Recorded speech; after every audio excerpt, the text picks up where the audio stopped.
போட்டியா? வின் பண்ண. அவர் ஷூ போட்டுக்கிறாரு, நான் ஏன் ஷூ போடல?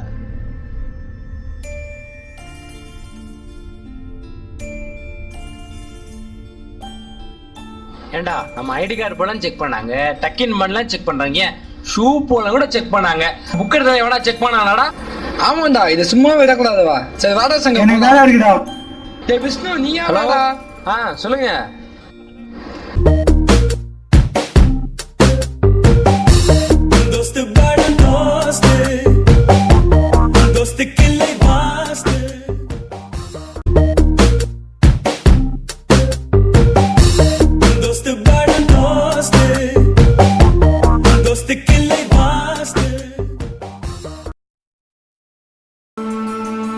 ரோட்ல வர பிச்சை எடுக்கிற குழந்தைய பத்தி நினைச்சு பார்த்திருக்கியா?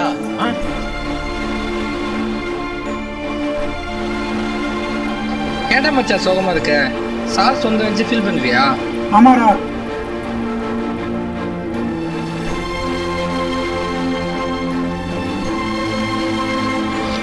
மச்சான் இதெல்லாம் பார்த்தா நம்ம கெத்து மாசு மரியாதை இதெல்லாம் என்னடா இருக்கு? எதிரா கெத்துங்கிற, எதிரா மாசங்கிற. இங்க வாடா. இந்த குப்பத்துல தான்டா இந்த மக்கள்லாம் வாழ்றாங்க. இந்த கொசுக்கடி நடுவுல தான் தூங்குறாங்க. இங்க இருக்க குழந்தைங்க எல்லாம் இங்கதான் சாப்பிடுது, இங்கதான் தூங்குதுங்க. உன்னால ஒரு நாள் இங்க இருக்க முடியுமாடா? ஆமால, இதுவும் யோசிக்க வேண்டிய விஷயமா இல்ல இருக்கு. இந்த ஏரியா எம்எல்ஏ எங்க அப்பாவுக்கு தெரிஞ்சவர் தான். அவர்கிட்ட சொன்னா இந்த பிரச்சனை எல்லாம் முடிஞ்சு போகுது, அவ்வளவுதான்.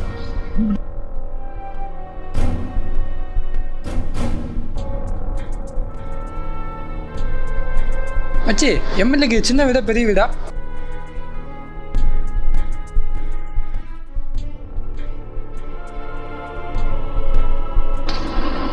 வணக்கம் சார். சார் நாங்களாம் காலேஜ் ஸ்டூடெண்ட்ஸ் சார். பக்கத்தில் கையில் பார்த்தீங்கன்னா ஒரே கொசு தொலை, ட்ரைனேஜ் சிஸ்டம் எதுனால சாக்கர்லாம் மேலே போகுது, எந்த ஒரு மெயின்டெனன்ஸ் இல்லாதனால மக்கள் எல்லாத்துக்கும் ஏகப்பட்ட பாதிப்பு வருது. தொகுதியில் நிதி எதுவும் இல்லையாப்பா? சார் தொகுதி மேம்பாட்டு நிதியிலேருந்து பண்ணலாம்ல சார்? அது நம்ம தொகுதி லிஸ்ட்லயே வருது. எது உங்க தொகுதினே தெரியல. நீங்க அரசியலை பத்தி எனக்கு சொல்லி தெரியாடா? மச்சான் நம்ம பசங்க மேலே எம்எல்ஏ கை வச்சோம்டா. ஒன்றை தள்ளிட்டு என்ன வச்சுட்டானேடா பேட் எம்எல்ஏ. ஹலோ, நான் ஸ்டூடெண்ட் பேசுறேன் சார். அந்த பசங்களுக்கு என்கிட்ட எப்படி பேசுறேன்னே தெரியலப்பா. மரியாதை தெரியாத பசங்க. சாரி சார், இனிமே உங்ககிட்ட எப்படி நடந்துக்கணும்னு எங்க பசங்க கிட்ட சொல்லிடுறேன் சார். ஏய், நம்ம பசங்க மேல கை வச்சிருக்காங்கற, நீ என்ன சாரி கேக்குற? வேணா பண்ணலாங்கிற. நம்ம பசங்களை விட்டு போய் அடிக்கலாங்கிறியா, அவங்க வீட்டுல கல்லை விட்டு எறிக்கலாங்கிறியா? அப்புறம் என்ன நடக்கும்? ஆனா கலவரம் பண்ணுவானுங்க, பந்த் நடக்கும், பஸ் அடிப்பானுங்க. இதனால பாதிப்பட போறது யாரு? பொதுமக்களும் பொது சொத்தும் தானே. இதே போலதான் இதுக்கு முன்னாடி நடந்த பஸ் கலவரத்துல 4 மாணவர்கள் இறந்து போயிருக்காங்க. நாம என்ன பண்ணோம்? 4 நாள் ஸ்ட்ரைக் பண்ணோம். அவனை 3 நாள் ரிமாண்ட்ல வச்சாங்க. அடுத்த நாளே வெளில வந்துட்டான். இது வரைக்கும் நாம வெறும் வருஷம் வெறும் கண்ணீரஞ்சலி போஸ்டர் மட்டும்தான் ஓட்டிட்டு இருக்கோம். வீட்டுல நடக்கிற கஷ்டத்தை பத்தி கொஞ்சமாவது யோசிச்சு பார்த்தோமா? இதே நிலைமை தானே நாளைக்கு நம்மளுக்கு நடக்கும். அதனால தான்டா அப்படி பண்ணேன். அதுக்காக அவனை அப்படியே விட்டுலாங்கறியா? அவனை என்ன பண்ணுன்றத நான் சொல்றேன். என்ன மச்சான், நம்மளுக்கு வயிறு நிறைய சோறு போற ஏழைங்க இவ்வளவு கஷ்டப்படுறாங்க. இதை நீ கொஞ்சமாவது யோசிச்சு பாத்தியா? அதுக்கு இங்க உட்காந்தாடா யோசிக்கணும்.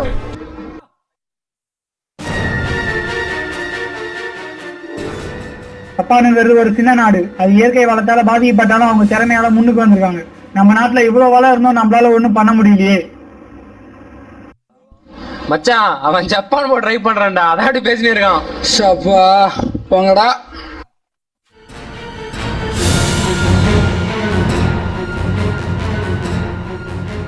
ஆமா பேய். இந்தியாவில 5 லட்சம் குழந்தைங்க பள்ளிக்கூடம் பக்கமே போனதில்லை. 2 லட்சம் குழந்தைங்க படிப்பறிவும் எழுத்தறிவுமே இல்லாம இருக்காங்க. தள்ளி படுறா சாமி. ஸ்டூடெண்ட்ஸ் லைஃப்னா நம்ம என்ஜாய் பண்ணுறது மட்டும்தான் நினச்சிட்டு இருக்கோம். ஆனால் நம்ம நாட்டோட நிலைமையை பற்றி கொஞ்சம் கூட யோசிச்சதே இல்லை. சட்டம் எல்லாருக்கும் ஒன்றுங்கிறானுங்க, ஆனால் அது பணக்காரங்களுக்கும் ஏழைங்களுக்கும் வேறு வேறு மாதிரி இருக்குது. இதை எப்படியாவது மாற்றணும். இதுக்கு ஒரே வழி நம்ம ஸ்டூடெண்ட்ஸ் எல்லாரும் ஒன்று சேரணும். நம்ம நாட்டோட நிலைமை ரொம்ப மோசமா இருக்கு. எல்லா மக்களும் வறுமையில வர்றாங்க. இது மெட்ரோபாலிட்டன் சிட்டி பாய்ஸ். இந்த கதையெல்லாம் போய் வேற எங்கேயாச்சும் போய் பேசுங்க. மெட்ரோபாலிட்டன் சிட்டி நீங்க என்ன பார்த்துருப்பீங்க? தியேட்டர் போயிருப்பீங்க, மாலுக்கு போயிருப்பீங்க, ஷாப்பிங் காம்ப்ளெக்ஸ் போயிருப்பீங்க, காஸ்ட்லி கார்ல போயிருப்பீங்க. அங்க டெய்லி கஷ்டப்படுற ஏழை வாழ்க்கை தெரியுமா உங்களுக்கு? அங்க எத்தனை பேர் பிளாட்ஃபார்ம்ல கஷ்டப்படுறாங்க தெரியுமா உங்களுக்கு? நீங்க தேவையில்லாம வேஸ்டா செலவு பண்ற காசை கொஞ்சம் நல்ல விஷயத்துக்காக செலவு பண்ணலாம். எதிரா வெட்டி செலவு என் பர்சனல் டெவலப் பண்ணலாம். செலவாடா அது வெட்டி செலவு இல்லை சார். நீங்கள் லவ் பண்ணுற பொண்ணுக்காண்டி 100 ரூபாய் ரீசார்ஜ் பண்ணீங்களா, அதான் வெட்டி செலவு. நீங்கள் லவ் பண்ணுற பொண்ணோட பேரை வந்து ரூபா நாட்லையும் பஸ்லையும் எழுதி வைக்கிறீங்களே, அதனால நம்ம நாட்டுக்கு எவ்வளோ பொருளாதார இழப்பீடு வரும் தெரியுமா உங்களுக்கு? நான் லவ் பண்ற பொண்ணுக்கு நான் செலவு பண்ணாம பக்கத்துக்கு செலவு பண்ணுவான். இப்போ நடைமுறை வீட்டில் உண்மையான கதை தான். இப்போ லவ் பண்ணுற பொண்ணுங்களா அண்ணா சொல்லி தான் காலையிலேயே ஆரம்பிக்கிறாங்க. டேய் நான் ஒன்றா சொல்லடா, பொதுவாக சொன்னேன். இப்போ லவ் பண்ண எத்தனை பேர் அதே பண்ண மேரேஜ் பண்ணி நான் பார்க்குறேன். அப்ப எதுக்கு வேலண்டைன்ஸ் டே கொண்டாடுறோம்? நம்ம லவர்ஸ் டேவே கொண்டாடக்கூடாது. அன்னைக்கு தான் நம்ம ஃப்ரீடம் ஃபைட்டர்ஸ் பகத்சிங் அவருடைய 2 நண்பர்கள் இறந்த நாள். ஒரு இந்தியனா அதை நம்ம கொண்டாடுறதே தப்பு. இந்தியாவில் இருக்க ஏழ்மையை ஒழிக்க ஸ்டூடெண்ட்ஸான நம்மளால என்ன பண்ண முடியும்? அதுக்கு நம்ம டீம் ஆரம்பிங்க போவோம். அந்த டீம் பேர் speed special people for environmental and educational development. இப்போ நீங்க வேஸ்டா செலவு பண்ற காசு மட்டும் கொடுங்க. அப்புறம் நீங்க ஜாப்ல சேர்ந்த பிறகு உங்க சேலரில இருந்து 20% எடுத்துப்போம். இதே போல நம்ம 2 வருஷம் பண்ணிட்டே வந்தோம்னா நம்ம நாடு வல்லரசு ஆயிடும். கவர்மெண்டோட டியூட்டி. எது சார் கவர்மெண்ட் நினைச்சிட்டு இருக்கீங்க? எனக்கு கவர்மெண்ட் பேர் போட்டு எல்லாமே பிரைவேட் தான் நடத்திட்டு இருக்காங்க. கவர்மெண்ட் கையில இருக்க ஒரே ஒரு டாஸ்மார்க், நீங்க ஹார்பர்ல ஸ்கூல்ல இருக்கு எல்லாமே இப்ப பிரைவேட் தான் சார் இருக்கு. மது ஒதுக்கின்னு சொல்லிட்டு கவர்மெண்டே எடுத்துட்டு இருக்கு. நமக்கு ஏன் இந்த தேவையில்லாத வேலை? ரோட்டோரமா வாழ்ற மக்களை போல உங்க வீட்டுல யாராவது இருந்தா இதே போல நீங்க பேசுவீங்களா? அவங்க ஒருத்தவனுக்கு எதுக்குறான் 400 கோடி? அவன் ஒருத்தனா ஒண்ணுக்கு 4 லட்சம் இருக்கான்டா. நாளா? எப்படிடா ஒரு பொண்ணு கரெக்ட் பண்றதுக்கே நாக்கு தள்ளிடுது, எப்படா 4? இவன் ஏன்டா இவ்வளவு ஷாக் ஆகுறான்? கதையை ஏன் கேட்குறேன்? இவன் போய் பொண்ணுக்கு ப்ரப்போஸ் பண்ணான். அந்த பொண்ணு அவன் அண்ணான்னு சொன்ன பையனோடய கமிட் ஆயிட்டா. அன்னிலேருந்து பாவம் பயபல பித்து இந்த பிடிச்சி மாதிரி பொண்ணு உன் வாழ்க்கைக்கு தேவையே இல்லடா. சரி அதை விடுங்கடா, அடுத்து அவனை என்ன பண்றோம்? அவன் மொத்த அரசியல் வாழ்க்கைக்கும் முற்றுப்புள்ளி வைக்கிறோம்டா. போறேன். அவனோட மொத்த டீடைல்ஸையும் எலெக்ஷன் கமிஷன் அனுப்புறோம். ரைட்டு.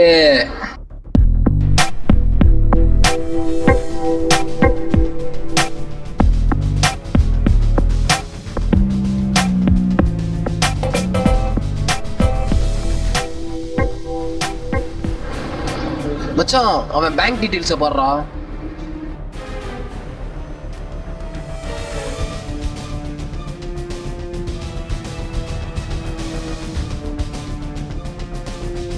எம்எல்ஏ செய்த குற்றத்திற்காக கட்சியின் அடிப்படை உறுப்பினர் பதவியிலிருந்து நீக்கப்பட்டார். மேலும் அவர் செய்த குற்றத்திற்காக சிறை சென்றார். இதான் அந்த ஸ்பீட் டீமோட அக்ரிமெண்ட். உங்களை விருப்பம் உள்ளவங்க மட்டும் இதுல சைன் போடுங்க. இந்தியாவில் கரப்ஷன் இருக்கவரை யாராலும் எதையும் மாற்ற முடியாது. அது ஒரு பெரிய டிஃபெக்ட் தான். கரப்ஷன் சொல்றீங்களே, முதல்ல நீங்க கரப்ஷன் பண்ணாம இருந்தாலே அந்த கரப்ஷன் தானா போயிடும். முதல்ல உங்கள்ட்ட ஒரு கேள்வி கேட்கறேன். நீங்க கடையில போய் ஒரு பொருள் வாங்குறீங்க, அந்த பொருள் சரியில்லைன்னா என்ன பண்ணுவீங்க? பொருள் நல்லா இருந்தா பொருள் வாங்க போறோம், இல்ல காசு திருப்பி கேட்க போறோம். உங்க கண்ணு முன்னாடி உங்க காசு வீணா போச்சுன்னா கேக்குறீங்க. அதே உங்க காசுலயே கவர்மெண்ட் அதிகாரிங்க தேவையில்லாம ரோடு போடுறேன் டேங்க் கட்டுறேன்ற பேர்ல உங்க காசை வீணாக்குறாங்க. இதை நீங்க எங்கேயா கேக்குறீங்களா? இதுவும் நீங்க டேக்ஸா கட்டுற பணம் தானே? கேட்கறது உங்க உரிமை, செய்யறது அவங்க கடமை. நீ உரிமையை கையில எடுத்து கடமை தானா நடக்கும்.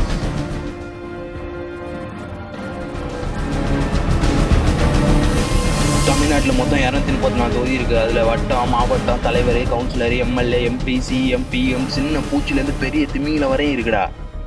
இங்கே என்ன காலி பண்ணிட்டா எல்லாம் முடிஞ்ச மாதிரி இல்லைடா. நீங்கள் வெளியே வந்து என்ன பண்ணுறீங்கன்னு பார்க்குறேன்டா.